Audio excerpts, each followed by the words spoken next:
தலைப்புச் செய்திகள். இஸ்லாமியர்கள் உலகின் தற்காலிக ஆடம்பரங்களுக்கு மயங்காமல் எப்பொழுதும் எளிமையான வாழ்க்கை முறையை கடைபிடிக்க வேண்டும் என்று பிரதமர் டத்தோஸ்ரீ அன்வார் இப்ராஹிம் கேட்டுக்கொண்டார். ஆடம்பரமான வாழ்க்கை நிரந்தரமல்ல என்றும் அனைவரும் எளிமையாக வாழ பழக வேண்டும் என்றும் அவர் குறிப்பிட்டார். இஸ்லாமியர்கள் ஹஜ்ஜின் முக்கிய அம்சமான தியாகத்தை நினைவு கூற வேண்டும். அதே சமயம் ஹஜ் புனித யாத்திரை மேற்கொள்ள மக்காவுக்கு செல்வது இறைவன் வழங்கும் மிகப்பெரிய பரிசு என்றும் பிரதமர் ஹஜ் பெருநாள் வாழ்த்து செய்தியில் குறிப்பிட்டுள்ளார். தகவல் தொடர்பு கேபிள்களை திருடுவது தொடர்பான குற்றங்களுக்கு கடுமையான தண்டனைகளை வழங்க அரசு பரிசீலனை செய்து வருவதாக தகவல் தொடர்பு அமைச்சர் ஃபாமி ஃபட்சில் தெரிவித்துள்ளார். சட்டத்துறையால் விவரிக்கப்படும் தகவல் தொடர்பு பல்லூடக சட்டம் 1998 கீழ் திருத்தத்தில் இந்த தண்டனை முன்மொழியப்படும் என்றும் அவர் குறிப்பிட்டார். தகவல் தொடர்பு அமைச்சகமும் தகவல் தொடர்பு பல்லூடக ஆணையமும் இணைந்து தண்டனைக்கான பரிந்துரைகளை வழங்குமாறு அவர் கேட்டுக்கொண்டார். பெண்கள், குடும்பம் மற்றும் சமூக மேம்பாட்டு அமைச்சகம் தற்போது குழந்தைகள் சட்டம் 2001 திருத்துவதற்கான சட்ட மசோதா இறுதிக்கட்டத்தில் இருப்பதை அதன் அமைச்சர் டத்தோஸ்ரீ நான்சி ஷுக்ரி உறுதிப்படுத்தினார். குழந்தைகளுக்கு எதிராக தொடர்ந்து குற்ற செயல்கள் அதிகரித்து வருவதால் சட்டத்தை மேலும் கடுமையாக்குவதற்கான வாய்ப்பாக இது அமையும் என்று அவர் கூறினார். 63 நாடுகளைச் சேர்ந்த பயணிகள் KLIA விமான நிலையத்தில் உள்ள தானியங்கி நுழைவு வழிகளை பயன்படுத்த அனுமதிக்கும் நடைமுறையை குடிநுழைவுத்துறை ஆதரித்துள்ளது என்று அதன் இயக்குனர் ருஸ்லின் ஜூசோ தெரிவித்தார். சுற்றுலா பயணிகளின் வருகையின் எண்ணிக்கையை அதிகரித்துள்ளதால் விமான நிலையத்தில் ஏற்படும் கூட்ட நெரிசலை குறைக்க இந்த முயற்சி எடுக்கப்பட்டது என்று அவர் தெளிவுபடுத்தினார். கடந்த ஆண்டு 30 மில்லியனுக்கும் அதிகமான சுற்றுலா பயணிகள் நாட்டிற்குள் நுழைந்ததாகவும் இந்த ஆண்டு மே மாதம் வரை 13 மில்லியன் சுற்றுலா பயணிகள் வந்ததாகவும் அவர் கூறினார். அரசாங்கம் இன்று விலை குறைப்பை அறிவித்த பின்னரும் சந்தையில் கோழி முட்டையின் விலையில் மாற்றம் காணப்பட்டால் உள்நாட்டு வாணிபம் மற்றும் வாழ்க்கை செலவின அமைச்சகத்திற்கு பொதுமக்கள் புகார் தெரிவிக்குமாறு மலேசிய பயணீட்டாளர் சங்க இயக்கத்தின் துணைத் தலைவர் பெனிந்தர் சிங் கேட்டுக்கொண்டார்.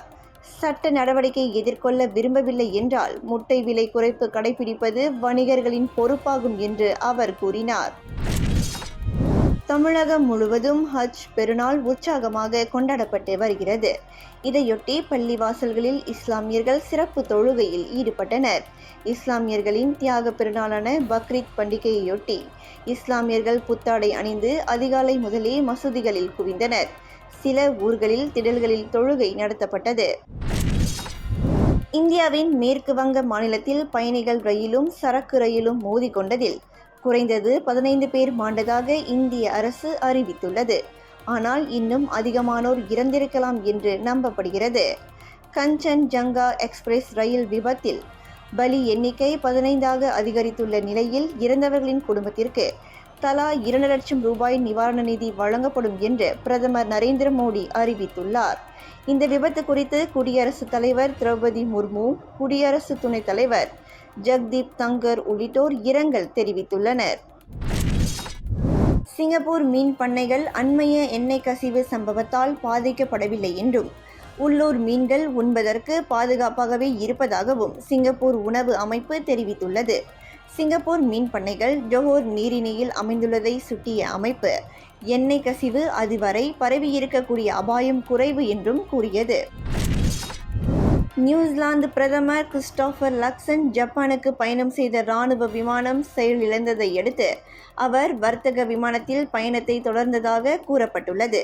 நியூசிலாந்து பிரதமர் அலுவலகம் ஜூன் 17ஆம் தேதி இந்த தகவலை உறுதி செய்தது. லக்சன் 4 நாள் அதிகாரப்பூர்வ பயணம் மேற்கொண்டு ஜப்பான் சென்றுள்ளார்.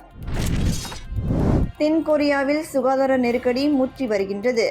அங்கு மருத்துவர்கள், மருத்துவ பேராசிரியர்கள் வேலை நிறுத்தம் செய்ய திட்டமிட்டு வருகின்றனர். இதனால் மருத்துவ சேவைகளில் தொய்வு ஏற்படாமல் இருக்க அரசு அவசர மாற்று திட்டங்களை செயல்படுத்தும் முயற்சிகளை மேற்கொண்டுள்ளது. சியோல் தேசிய பல்கலைக்கழகத்துடன் தொடர்புள்ள 4 பெரிய மருத்துவமனைகளைச் சேர்ந்த 50 விழுக்காடு மருத்துவர்கள் இன்று முதல் காலவரையற்ற வேலை நிறுத்தத்தில் ஈடுபட்டு உள்ளனர். நடிகர் விமல் நடிப்பில் உருவாகும் சார் படத்தின் அப்டேட் வெளியாகியுள்ளது. இயக்குனரும் நடிகருமான போஸ் வெங்கட் இயக்கத்தில் நடிகர் விமல் நடித்து வருகின்றார். இப்படத்திற்கு மா.பொ.சி. மாங்கொல்லை பொன்னரசன் சிவஞானம் என்று பெயரிட்டு பின் சார் என பெயர் மாற்றம் செய்துள்ளனர். இந்நிலையில் சார் படத்தின் டீசர் வருகின்ற ஜூன் 19ஆம் தேதி மாலை 5 மணிக்கு வெளியாகும் என அறிவிக்கப்பட்டுள்ளது. யூரோ கிண்ண கால்பந்து போட்டியில் இங்கிலாந்து அணியினர் வெற்றி பெற்றனர்.